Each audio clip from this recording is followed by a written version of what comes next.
Welcome to today's exploration of one of the most fascinating aspects of human performance: how the world's best athletes manage the crushing weight of pre competition anxiety.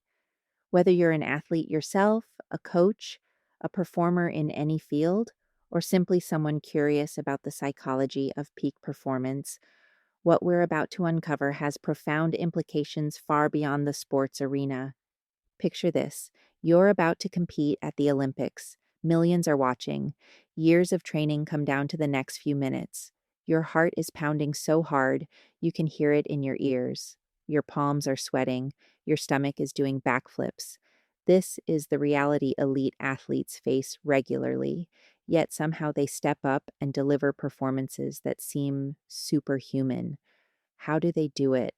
The answer lies not in eliminating nerves, but in understanding and harnessing them through sophisticated psychological techniques backed by decades of research. What we're going to explore today isn't just motivational speaking or generic advice about staying calm. We're diving into the actual neuroscience and psychology of pre performance anxiety, examining over 1,000 studies that reveal exactly what happens in the brain and body when pressure mounts, and most importantly, what actually works to transform potentially paralyzing nerves into performance enhancing energy. Let me start by shattering a common myth. Elite athletes don't eliminate nerves.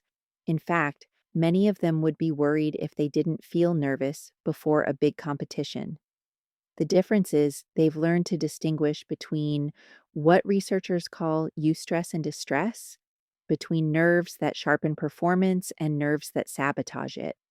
This distinction isn't just semantic, it represents fundamentally different physiological and psychological states that can mean the difference between a personal best and a crushing defeat. The research on this is compelling.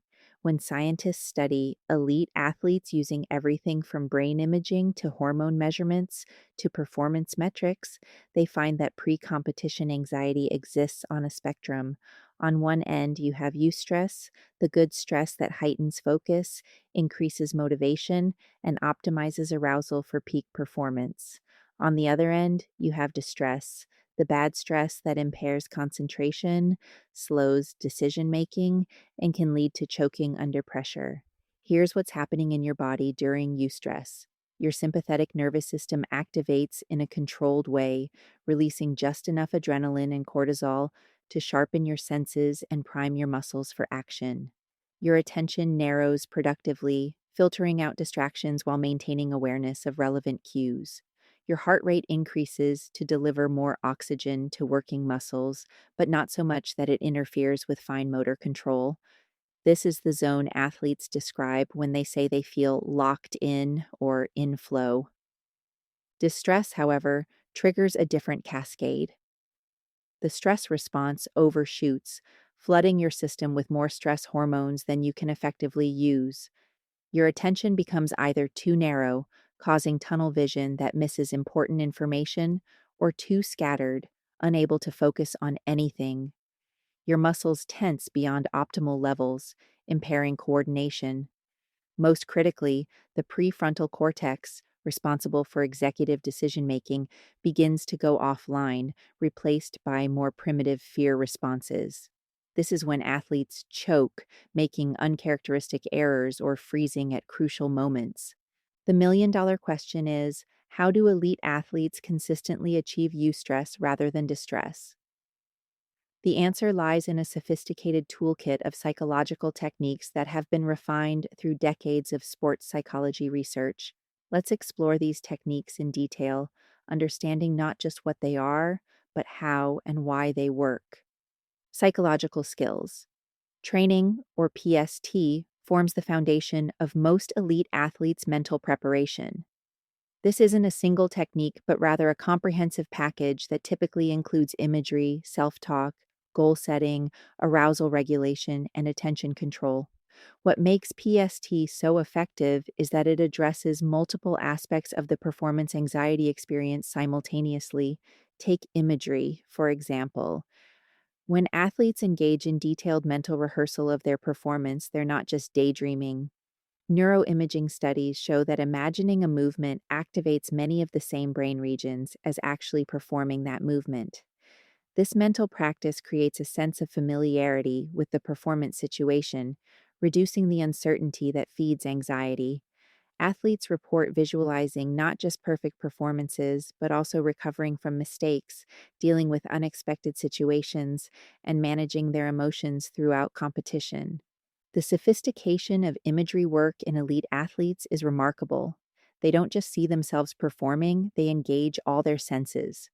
A gymnast might visualize the feeling of chalk on their hands, the sound of the crowd, the sensation of launching into a flip, even the smell of the arena. This multisensory imagery creates what researchers call a functional equivalence to actual performance, essentially giving the brain practice managing the complete performance experience, nerves and all.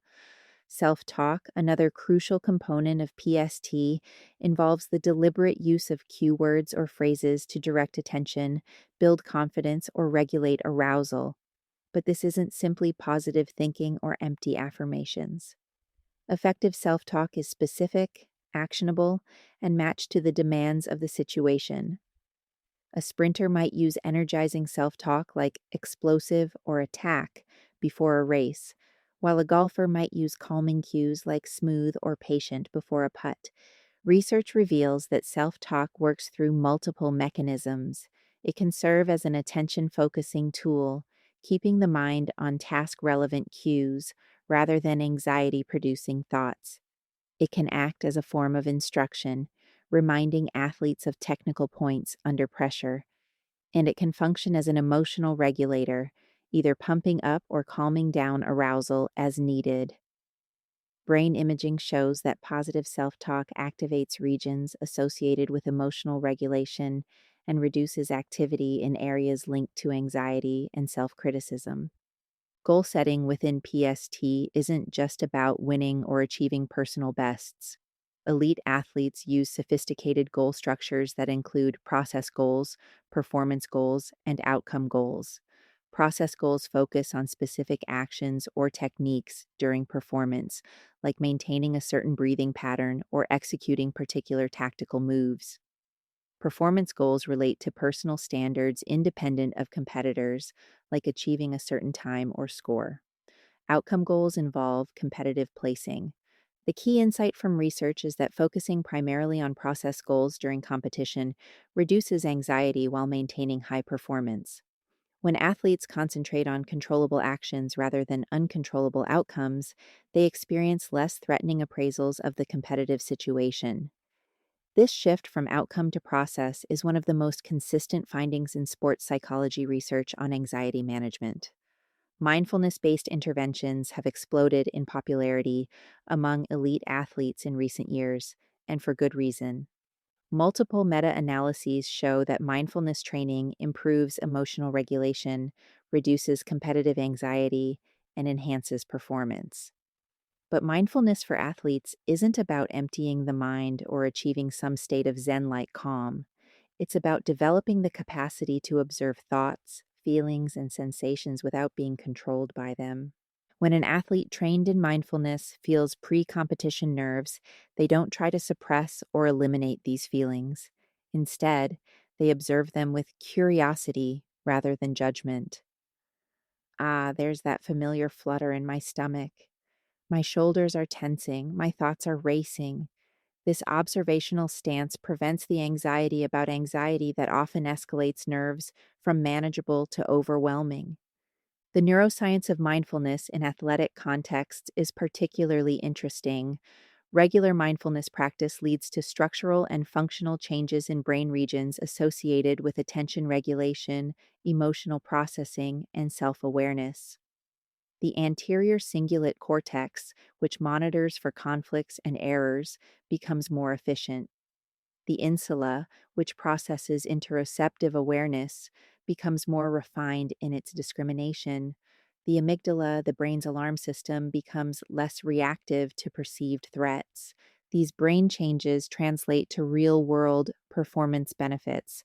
Athletes report being able to stay present during competition rather than getting caught up in past mistakes or future outcomes. They describe an ability to notice disruptive thoughts or feelings and let them pass without engaging with them. This metacognitive awareness, the ability to observe your own mental processes, is perhaps the most powerful tool for managing pre-competition anxiety. Cognitive behavioral techniques represent another crucial category of interventions. These approaches recognize that anxiety isn't just about feelings, but about the thoughts and behaviors that create and maintain those feelings. Cognitive restructuring helps athletes identify and challenge anxiety producing thoughts, replacing catastrophic thinking with more balanced, realistic appraisals.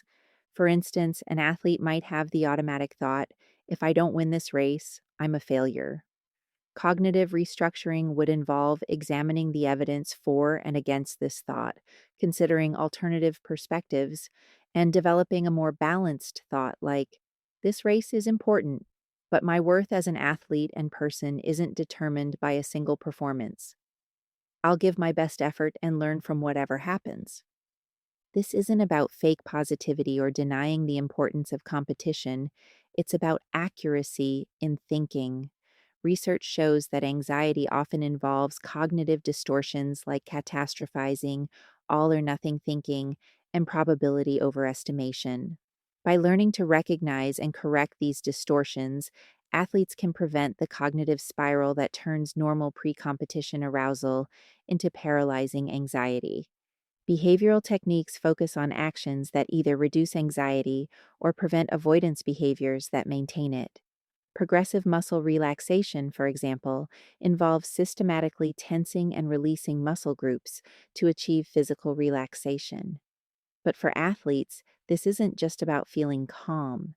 It's about developing fine tuned awareness of muscle tension so they can recognize and release unnecessary tension during performance. Breathing techniques deserve special attention because they represent one of the few aspects of the autonomic nervous system under voluntary control.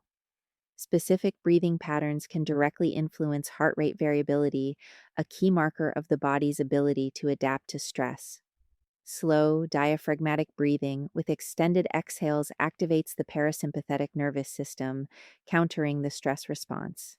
Many elite athletes use breathing protocols not to eliminate arousal, but to keep it within the optimal zone for their sport.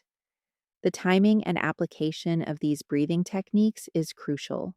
A weightlifter might use energizing breath patterns with short, forceful exhales before a lift, while an archer might use long, slow breaths to achieve steadiness before releasing an arrow. The key is matching the breathing pattern to the arousal demands of the specific sport and moment. Social support emerges as a critical but often underappreciated factor in managing pre competition nerves. This isn't just about having people say, you'll do great, or don't be nervous. Effective social support in athletic contexts involves what researchers call emotional support, informational support, and tangible support, each serving different functions in anxiety management. Emotional support provides validation and acceptance of the athlete's feelings. When a coach says, it's normal to feel nervous, it means this matters to you, they're normalizing anxiety rather than treating it as a problem to be fixed. This validation can prevent the secondary anxiety that comes from thinking you shouldn't be anxious. Informational support involves specific guidance about managing nerves. A sports psychologist might teach specific techniques or help an athlete understand their unique anxiety patterns. A experienced teammate might share what works for them in similar situations. This type of support provides practical tools rather than just reassurance. Tangible support includes practical assistance that reduces overall stress load. This might involve help with logistics, equipment preparation, or handling media obligations. By reducing peripheral stressors, tangible support allows athletes to focus their coping resources on performance related anxiety. The quality of coach athlete relationships particularly influences anxiety management. Research shows that coaches who create psychologically safe environments where athletes feel secure to take risks and make mistakes significantly reduce competitive anxiety. These coaches understand that confidence isn't built through constant success, but through supported challenge and recovered failure. Now, let's examine how these techniques play out differently across different types of sports and athletes. One of the most striking findings from research is the difference between individual and team sport athletes in their experience and management of pre competition nerves. Individual sport athletes like gymnasts, tennis players, or track and field competitors often report higher levels of pre competition anxiety than team sport athletes. This makes intuitive sense. When you're solely responsible for the outcome, there's nowhere to hide. Every mistake is yours alone, and there's no teammate to pick up the slack if you're having an off day. But this increased pressure also leads individual sport athletes to develop particularly sophisticated self regulation skills. They tend to rely more heavily on cognitive strategies like self talk and imagery because they can't depend on teammates for in competition support. They also often develop very specific pre performance routines that create a sense of control and familiarity in high pressure situations. Watch a tennis player before serving, and you'll often see an elaborate routine, a specific number of ball bounces, particular breathing pattern, maybe a visualization gesture. These routines aren't superstition, they're carefully developed sequences that regulate arousal, focus attention, and create a sense of control. Research shows that consistent pre performance routines reduce anxiety and improve performance under pressure. Team sport athletes, while potentially experiencing less individual pressure, face different anxiety challenges. They might worry about letting teammates down, about their role in the team, or about coach decisions. However, they also have unique resources for managing these anxieties. The shared experience of pressure can be normalizing and supportive. Team rituals and collective preparation can distribute the emotional load. The concept of emotional contagion in team sports is particularly interesting. Research shows that emotions, including anxiety, can spread through teams like a virus. One visibly nervous player can increase anxiety throughout the team, but the reverse is also true. Calm, confident team leaders can have a stabilizing effect on the entire group. This is why many successful teams have designated emotional leaders whose role includes managing the team's collective emotional state. Gender differences in pre competition anxiety and its management represent another important dimension. Research consistently shows that female athletes report higher levels of competitive anxiety than male athletes, though this doesn't necessarily translate to performance differences. This gender gap likely reflects both biological differences in stress response systems and sociocultural factors around emotional expression and performance pressure. Female athletes may face unique pressures around appearance, media scrutiny, and balancing athletic identity with societal expectations of femininity. They might also experience anxiety related to the menstrual cycle, with hormonal fluctuations affecting both mood and performance. However, female athletes also often show greater willingness to seek psychological support and use emotion focused coping strategies, which can be highly effective for anxiety management. Male athletes, while reporting lower anxiety on average, may face different challenges. Social norms around masculinity can make it harder for male athletes to acknowledge or seek help for anxiety.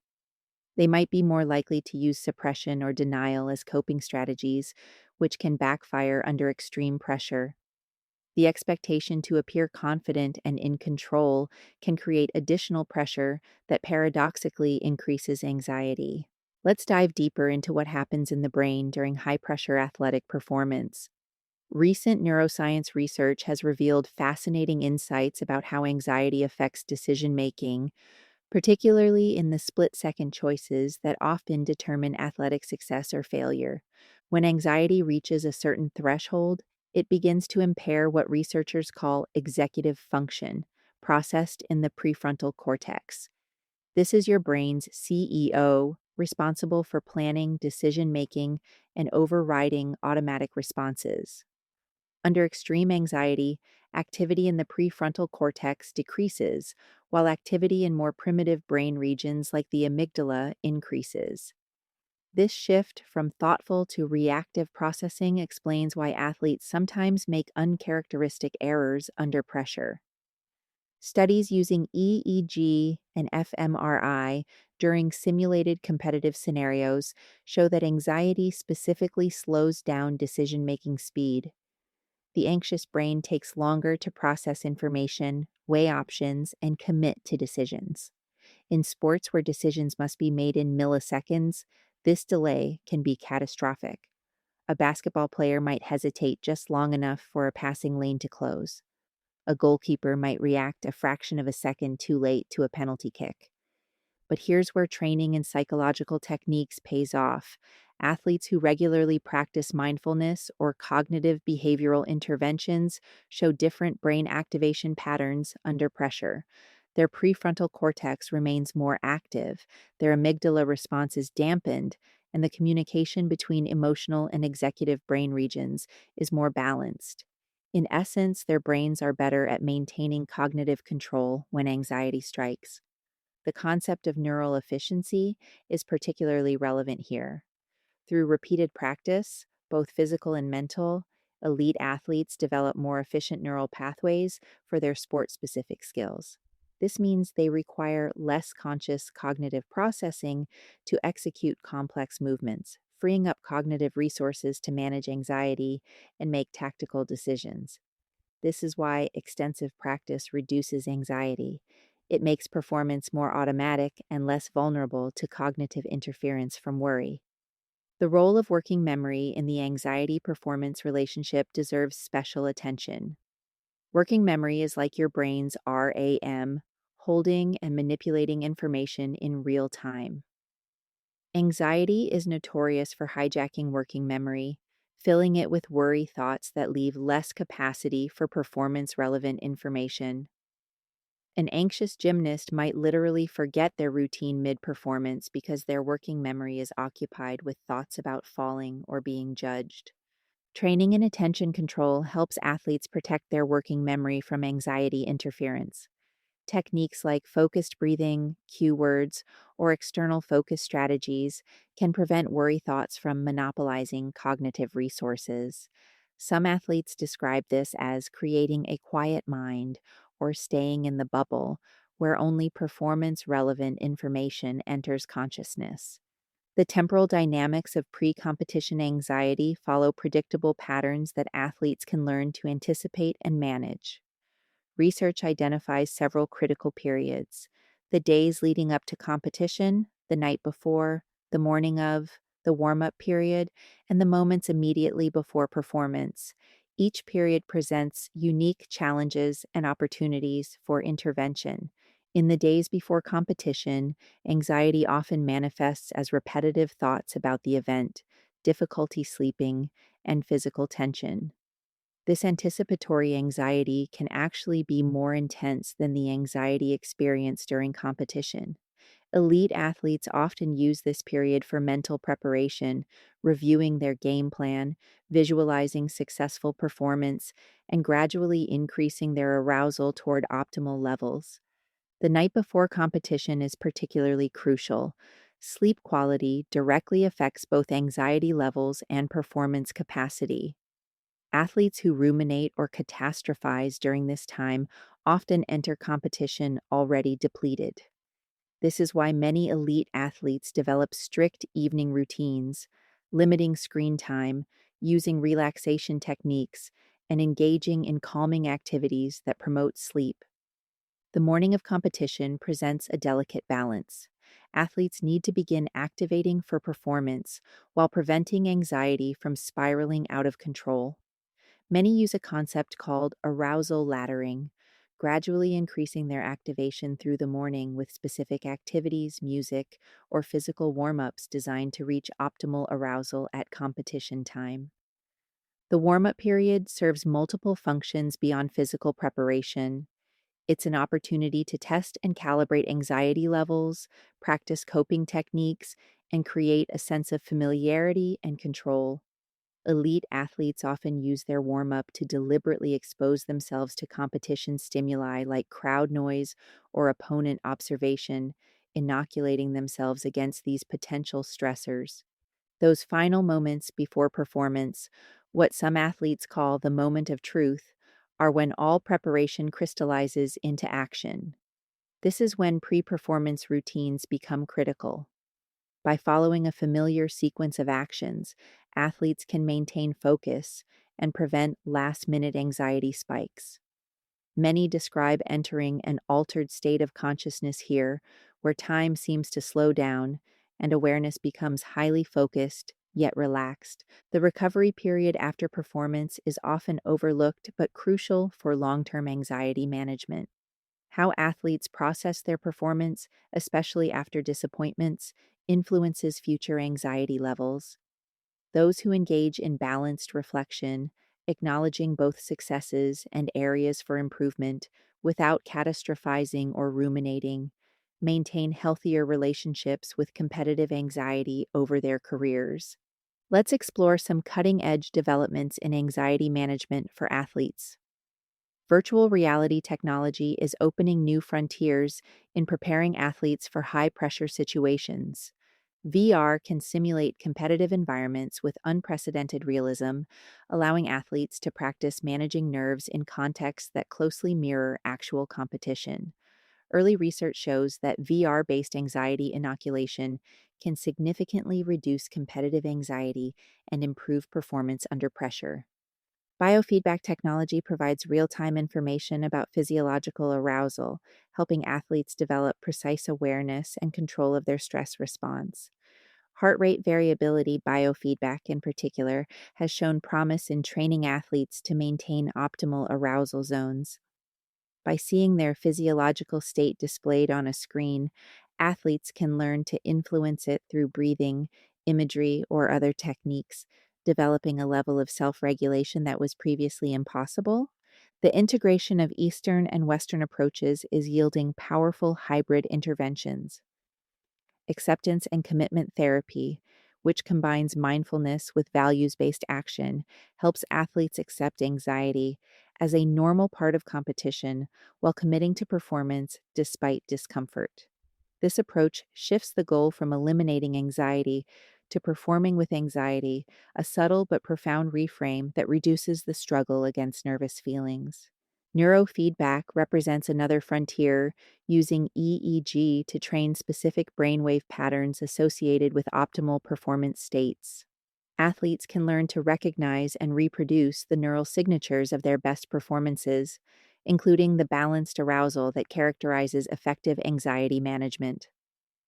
While still emerging, early results suggest neurofeedback could revolutionize mental training for sports.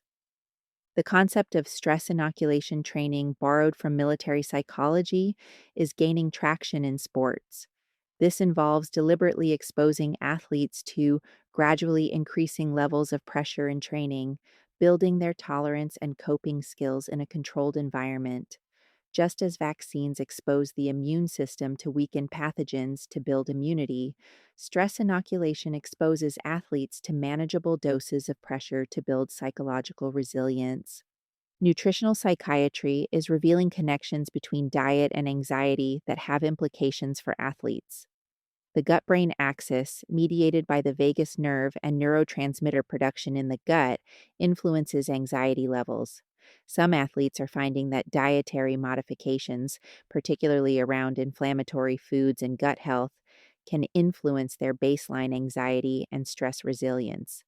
The role of sleep in anxiety management has become increasingly sophisticated. It's not just about getting enough sleep, but about sleep quality, timing, and consistency.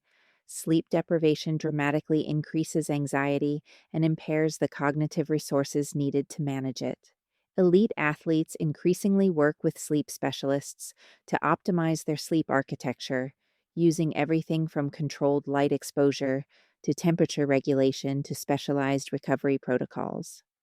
Pharmacological interventions for performance anxiety remain controversial in sports. While beta blockers might reduce physical symptoms of anxiety, they're banned in many sports and don't address the cognitive components of anxiety. Moreover, reliance on medication can prevent athletes from developing psychological skills that serve them throughout their careers and lives. The cultural context of anxiety in sports is evolving. Where once admitting to nerves might have been seen as weakness, there's growing recognition that anxiety is a normal, even necessary part of elite performance. High profile athletes speaking openly about their mental health challenges have reduced stigma and increased access to psychological support. This cultural shift allows athletes to seek help earlier and more openly, preventing anxiety from escalating to clinical levels. The long term perspective on anxiety management is crucial. Athletes who develop effective coping strategies don't just perform better, they have longer, healthier careers and better post retirement adjustment. The psychological skills developed for managing competitive anxiety transfer to other life domains, job interviews, public speaking, relationship challenges.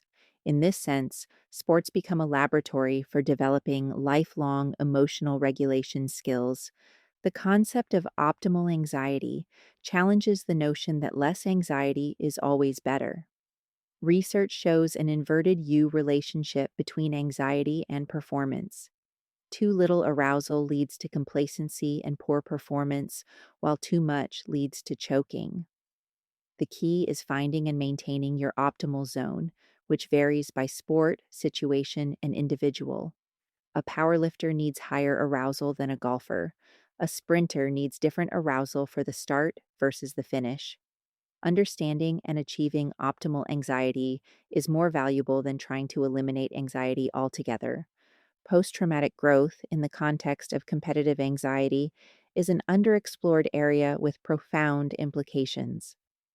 Athletes who experience and overcome severe competitive anxiety often report psychological growth, increased self awareness, improved coping skills, greater appreciation for mental health, and enhanced ability to support others facing similar challenges. These athletes often become powerful mentors and advocates for mental health in sports. Individual differences in anxiety response and management effectiveness highlight the need for personalized approaches. What works brilliantly for one athlete might be counterproductive for another.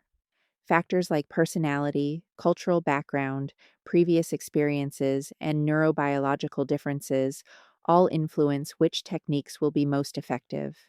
The best sports psychologists don't apply cookie cutter programs, but work with athletes to develop individualized mental training plans. The integration of mental and physical training is becoming seamless in elite sports. Rather than treating psychological skills as an add on to physical training, leading programs integrate them throughout. Anxiety management techniques are practiced during physical training, not just in separate mental training sessions. This integration ensures that psychological skills are robust enough to deploy under physical fatigue and competitive stress. The role of meaning and purpose in anxiety management is gaining recognition. Athletes who connect their performance to larger purposes, whether personal growth, inspiring others, or representing their communities, often show better anxiety management. This sense of meaning provides a buffer against the ego threat that competition represents. When your identity isn't solely dependent on winning, the stakes feel more manageable. The developmental perspective on anxiety management recognizes that strategies need to evolve across an athlete's career. What works for a young athlete experiencing their first major competition differs from what an experienced athlete needs approaching retirement. Early career focus might be on basic arousal regulation and confidence building, while later career might emphasize meaning making and legacy concerns. Technology mediated mental training is expanding access to psychological support. Apps providing guided imagery, mindfulness training, or cognitive restructuring exercises allow athletes to practice mental skills anywhere, anytime. While not replacing professional support for serious anxiety issues, these tools democratize access to basic psychological skills training. The ecological approach to anxiety considers the entire environment surrounding the athlete. This includes training environment, coach behavior, team culture, family dynamics, and broader cultural context. Anxiety doesn't exist in a vacuum. It emerges from the interaction between the individual and their environment. Effective interventions often require changes not just in the athlete, but in their surrounding systems. As we near the conclusion of this exploration, let's consider what the research on elite athletes' anxiety management can teach us about handling pressure in any domain. The principles that help an Olympic athlete manage pre competition nerves can help a surgeon preparing for a difficult operation, a musician before a recital, a student before an important exam, or anyone facing a high pressure situation. First, the recognition that anxiety is information, not an enemy. Those butterflies in your stomach, that racing heart, those sweaty palms, they're your body preparing you for something important. The goal isn't to eliminate these sensations, but to interpret them as your body rising to meet a challenge rather than falling apart under pressure. Second, the power of preparation, both physical and mental. Elite athletes don't just train their bodies, they train their minds with the same systematic approach. They don't hope to feel confident. They build confidence through deliberate practice of psychological skills. This level of mental preparation is available to anyone willing to invest the time and effort. Third, the importance of individualizing your approach. Just as athletes need to find their optimal anxiety zone and preferred coping strategies, you need to discover what works for your unique psychology and situation. This requires experimentation, self awareness, and sometimes professional guidance. Fourth, the value of support systems. Elite athletes don't manage pressure alone. They have coaches, psychologists, teammates, and support staff. Building your own support network for high pressure situations, whether professional or personal, is not weakness, but wisdom. Finally, the long term perspective that sees pressure situations not as threats to avoid, but as opportunities for growth. Each experience of managing anxiety, whether successful or not, provides data for refining your approach.